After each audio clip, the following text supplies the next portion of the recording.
বাগান মানেই যে ফুলে ফুলে ভরা বিশাল কোনো জায়গা হবে তা নয়। প্রকৃতিকে ভালোবাসলে যে কেউ ছোট্ট বাড়ি কিংবা ফ্ল্যাটে বাগান করা যায়।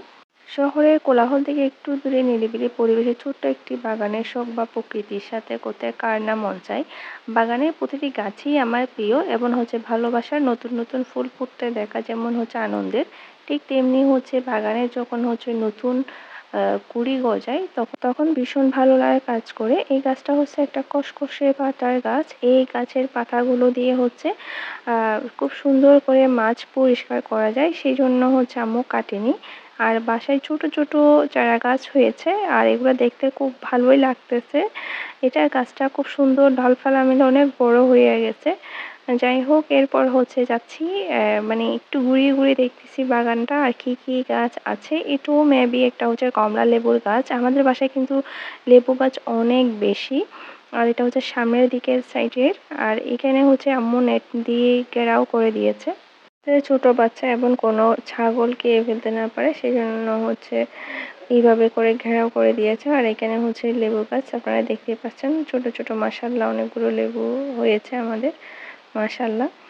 কারণ এই লেবুগুলো কোরবান আর কিনতে হবে না, আমরা এখান থেকে খেতে পারবো। এটাই সবচেয়ে বড় শান্তির।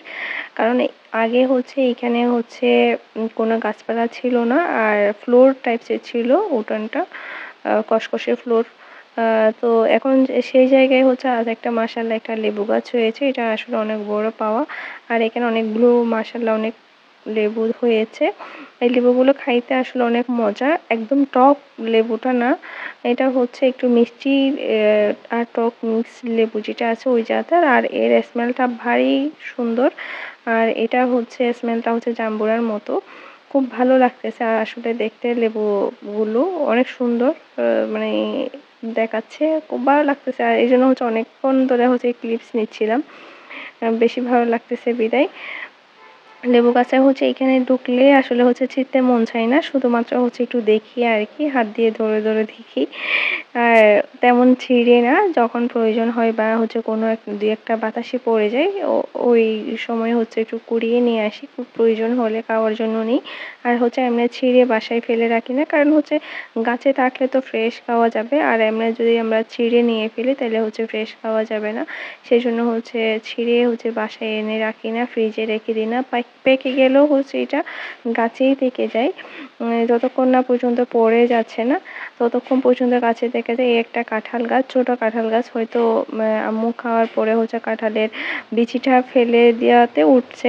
আমরা ট্রাই করতেছি আসলে আমাদের সামনের জায়গায় যে অংশটুকু আছে ওটাতে একটু চারা গাছ রোপণ করার জন্য। আর এটা মেহেদি গাছ, এখান থেকে আমি মেহেদি দিয়েছি গতকালকে। এটা যখন আমি ক্লিপস নিয়েছি তখন এর আগে আম্মু বিকেলবেলা কিছু মেহেদি পাতা নিয়ে এসে এগুলা হাতে এবং মাথায় দিয়েছি। আর এটা একটা পেয়ারা গাছ, পেয়ারাগুলো আগে খুব ভালো ছিল, কিন্তু পরে দেখতেছি একটু পোকা হয়ে যাচ্ছে, একটা প্রবলেম, বুঝতেছি না কেন হচ্ছে। আব্বু কিন্তু খুব যত্ন করে গাছগুলোতে। কিছু হলুদ গাছ রোপণ করেছে আম্মু, মাশাআল্লাহ অনেকগুলো হলুদ পাই, ছোট ছোট করে হলুদ রোপণ করে। এগুলা তো এমনিতেই হয়ে যায় বৃষ্টির পানিতে, বা আব্বু মাঝে মাঝে গাছের যত্ন নেয়, ওখানে কিছু সার টার দিয়ে দেয়, তখন দেখি যে এমনিতে হয়ে যায়। এখন খুব ভালো লাগে আসলে, বাগানটা দেখতে খুব সুন্দর লাগতেছে। আর সাথে বাড়িটাও মনে হচ্ছে যেন এখানে শান্তির পরিবেশ খুঁজে পাওয়া যাবে। তারপর এখন এটা আমাদের সামনের সাইডের একটা ভিউ।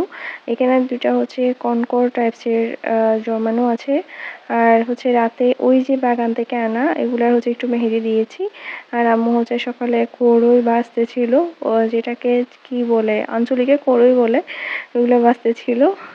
তো আমরা খুব ভালো লাগে আসলে খেতে। অনেক দিন পর খেয়েছি, কারণ আকাশটা মেঘাচ্ছন্ন ছিল, একটু বৃষ্টি বৃষ্টি ছিল, সেই জন্য আম্মু কড়ই ভাজতেছিল। আর অনেকদিন খাওয়া হয় না আসলে, যে নাড়ু যেটা আছে কড়ইয়ের ওটা খাওয়া হয় না। আর আমি একটু পড়তেছিলাম, আসলে তেমন পড়া হয় না বাসায় আসলে, নামকস্তে পড়া আর কি, যেটা আর বেশিরভাগ সময় খাওয়া দাওয়া ঘুম, ওইটাই এনজয় করি। কারণ শহরে চলে গেলে তখনও পড়াশোনা করতে হবে, সেই জন্য এখানে একটু পড়ার প্রেশারটা নিতে চাচ্ছি না। কারণ প্রায় 1.5-2 বছর পরে আসা ঈদ করতে, তো এখনো যদি আবার প্রেশার নিই শহরে গেলেও মনে হবে যেন আমি অনেক পড়ে ফেলেছি, পড়ছি, বাসায়ও পড়ছি। তো সেই জন্য পড়ার প্রেশারটা তেমন নিই না। জানি না আসলে কি হয়। দেখা যায় পরেরটা পরে চিন্তা করব, পড়াশোনার বিষয়টা। এখানে হচ্ছে আম্মু কিছু কড়ই এক্সট্রা ঢুকিয়ে রেখেছে। এগুলা হচ্ছে কি আমাদের ছাদ বাগানের সবজি কয়েকটা পেয়েছে। আবার বিকালে কিছু হচ্ছে ঢেঁড়স এবং হচ্ছে বেগুন আর ঝিঙ্গা পেয়েছিল। আম আসলে হচ্ছে ছাদের ফ্রেশ সবজিগুলা খেতে খুব ভালো লাগে আসলে। নিজের ক্ষেতের কিছু খাওয়া, ২-১ টা কিছু খাইতে যে এত ভালো লাগতেছে আসলে যারা ক্ষেত খামার করে খায় ওদের কি অবস্থা আমি মাঝে ভাবি। আসলে হচ্ছে কতটুকু শান্তি যে ওরা পায় এটা বলে বোঝানো যাবে না।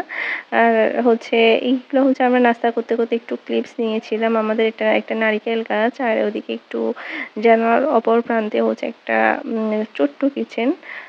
যাই হোক এগুলো দেখতে আমার ভালো লাগে। আসলে প্রকৃতিকে এনজয় করার ট্রাই করি সবসময়। এটা আগে ছিল না এত বেশি, এখন একটু বেশি হয়েছে। এই যে আম্মু হচ্ছে এটা চিনি দিয়ে একটু নাকি গরম করলে খেতে মোয়ার মতো লাগে। তো কিছু রেখেছে এখানে আর কিছু হচ্ছে মোয়ার মতো করে আনছে। এগুলো হচ্ছে এক্সট্রা, এগুলো হচ্ছে নরমালি ওগুলা খেয়েছি। আর এদিকে হচ্ছে চুলার জালটা হচ্ছে পাথা এবং হচ্ছে গাছ দিয়ে দেয় আর কি। এখন অনেকগুলো পাথা জমে আছে আমাদের বাসায়, শুকনো পাতা। এগুলো তো অবশ্যই মানে জেলে ফেললে তো শেষ হয়ে যাবে। আর না হয় হচ্ছে এতগুলো গাছপালার পাতাগুলো যখন থেকে যায় এগুলো আসলে কষ্ট হয়ে যায় অনেক।